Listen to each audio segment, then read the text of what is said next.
What's going on, guys? Welcome back to Boykin Outdoors. On today's episode, we're going to be talking offshore fishing, basically our reels and our rods and our setups. And I just kind of want to show you that you don't have to buy brand new and the most expensive things to catch fish, because everything I'm about to show you is what we've used in the last couple videos you've seen to catch the wahoos and the mahi and the tunas and stuff that we've caught. If you follow the Instagram channel, you've probably seen some more than what's on the video. Boykin Outdoors on Instagram if you want to see that. But yeah, we just want to show you that you don't have to buy the most expensive stuff to catch fish. It's just about putting in your time and eventually it'll happen. So we'll get started. So first video we got here is a TLD 30. It's a 30 wide reel with a 2-speed lever drag. This has been our wahoo money maker right here. We have caught more wahoo on our 30 wides than we have anything else. Because you know, if you could throw out 4 80s and 130 and the wahoo is gonna hit the smallest rod on the boat. That's just how it is. We don't currently own any 80s because they're very expensive. But all you need is a 30 wide to catch a wahoo. And if anybody tells you different, then they're wrong. But, I mean, it's nicer to have the bigger stuff. It definitely is. And if you're gonna high speed the wahoo, you're gonna need bigger stuff for sure. But if you're just gonna normal troll for, like, you're gonna be out trying to catch mahi and wahoo at the same time, 30 wide will get it done. And if anybody doesn't believe me, go check out our other videos, because every wahoo, just about except for very select handful of the wahoo we have caught, have come off these 30 wide TLD 30s right here. I have 2 of these. This is what we troll. We've got 50-pound line on it from Andy's, I believe is the brand. And then it just, like I said, it's 50-pound mono, and we run them to a ball bearing swivel, which we hook on either, whether it be a deep diver or a ballyhoo rig or whatever we're fishing. That's just kind of the basic setup of what we run. It's on a nice custom rod. I'd say it's probably 6'6" rod, maybe, if I had to guess. I'm not 100% sure on that. But what I really wanted to get at is I didn't pay a whole lot for this. What I paid for both of these rods, I could barely buy one of these reels for. Go on Facebook Marketplace, go on Craigslist, wherever you shop online, and look, because some people are getting out of it. They've sold their boats, and you can get really, really lucky, and you can get good setups and save you a bunch of money. Because I think this reel is like $350, somewhere in that range normally. I bought both custom rods and 2 30 wides for a little over 500 bucks on Marketplace. So be checking that out. And I'll show you our nether setup that we have, which is our little bit bigger reel. This is a Penn International 50 wide, very old. It's like an 80s model or something. I just paid, I think I paid 100 bucks or something, a couple $100, and had it rebuilt. Had all the drag washers and everything replaced in it. And I actually got really lucky because I went and bought, I can't remember what I was buying from a guy. I bought something from a guy on Facebook Marketplace, and I asked him, I was like, well, do you have anything else you're trying to sell? Because he was an old charter captain and he was moving to the mountains. And he was like, yeah, I got a couple things in here. I said, so I think he gave me probably a little over $1,000 worth of stuff for 100 bucks. So, and this was one of the things that came with it. So basically I got this rod and reel combo that you see. This Penn International on a, probably like a 6 foot maybe. Oh, maybe 5'5", something like that. Rod, honestly, with the stuff I got and everything, it's probably like 30, 40 bucks for this whole setup. And then I just spooled it with, this is 50-pound Andy's line as well, to a ball bearing swivel. And then, like I said, we run it just like the 30 wides. Great rod, great reel once it's been replaced. So that was our current setup. Now I'm going to show you what we're going to try this year. And you can tell me if you think this is a good idea, or if it's not, we're going to give it a shot and see what happens. So let me just set this down.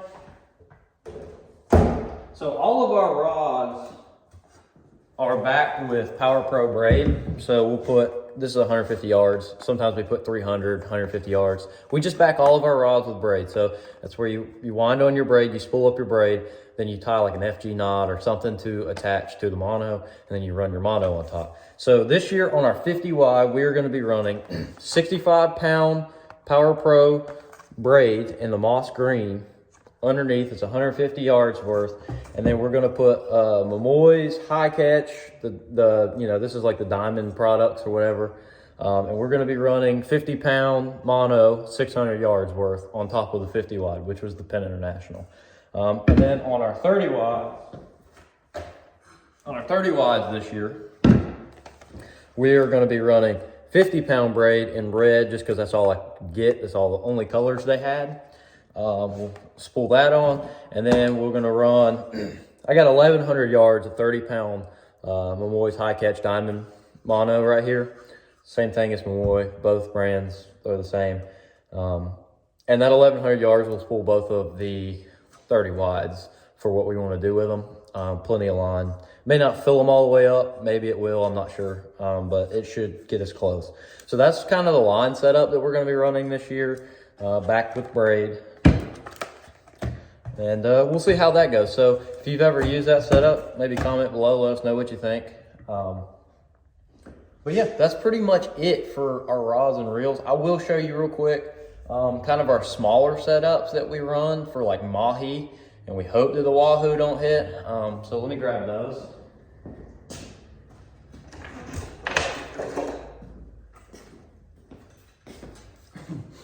So on this, we've got, this is just like these things are old. These were where we first started. So this is a Speedmaster. I'm not sure who makes that. Shimano Speedmaster, I believe, is who makes it. 6-to-1 gear ratio on just a Daiwa graphite C-line rod. I think this one's 16 to 30 pound line, medium heavy. Anyway, that's what we run for MAHI. We got basically the same thing, except for this one's the TLD Star Drag 5-to-1 gear ratio. Both made by Shimano. Both good reels back in the day. They're just old now, but they'll catch MAHI no problem. We've hooked WAHOO and TUNA and stuff on them. TUNA, you can get these in if you feather them pretty lightly. WAHOO is a tough fight because this thing don't have much drag in them. So this is more of like our MAHI setup. As you can see right there, it is ballyhoo rig. So that's literally, we're fishing for MAHI with that one. That one's just to a ball bearing swivel right now because we don't have anything hooked up. But that's what we fish with for our trolling setups. You got your big 50 wides, 30 wides, and then these are like 15. This would be equivalent to like a TLD 15, somewhere in that size range for MAHI. And I think these have maybe 25 pound line on them. This one's a braid rod. It's got 50 pound braid on it to some sort of mono top shot. I can't remember what pound that is. It looks pretty heavy, probably like 60, 70 pounds, something like that. Maybe not that much, not sure, but it's got a mono top shot, and that's kind of our setup for catching MAHI, or dolphin. And so our jigging setup, depending on where we're jigging. So depending on what we're jigging, offshore setup, I've got this 6000 series Penn Battle 2 on a Sapphire XT Pro jigging rod. It does pretty good. It's not the greatest jigging rod in the world, but if you're on a budget, it's a good start. And it definitely will yank some fish off the bottom. Caught amberjack and all sorts of grouper and stuff with this thing. And then if we're real close to shore, say we're just jigging like trying to catch albacore, bonita, maybe we're jigging for just sea bass off the bottom or something, then I've got this little 4000 series. This is more of my inshore rod. It's another Penn Battle 2. Does pretty good. Like I said, just a little jigging setup there. Cast it Spanish and that kind of thing. That's good for that. Then my buddy has one, and I'm trying to get one, Torium 16 H&G or something like that, I think is what it's called, on a jigging rod. So that's, hopefully we'll add that to our arsenal before the season for offshore jigging. That will hold a bunch of line. You can also troll with them and stuff for like kings and stuff. But maybe I get it. He's got one. You'll probably see it in videos. It kind of looks like a bait caster, but it's not really. Sort of is. But so that's kind of our setup. That's all the main rods we have. We have another small rod over there for jigging. This is my setups, more or less. My buddy's got more rods that we fish with. That's why we have so many on the boat, because he's got all his, I've got all mine. And like I said, these are, I think this is spooled up. The big line is spooled up with like 60-something pound braid, just straight braid. And this is probably like 25, 30 pound braid on that. So So yeah, that's our rod setup. I hope you guys enjoyed this video. I hope you learned something from this video. And like I said, this is just kind of a start to get us going into the fishing segments. I'll start doing some how-to, like how to catch wahoo, what works for us and mahi here in the future. So we appreciate y'all's support and thank you for your time. If you don't mind, hit that subscribe button. And we'll see you on another video here at Boykin Outdoors.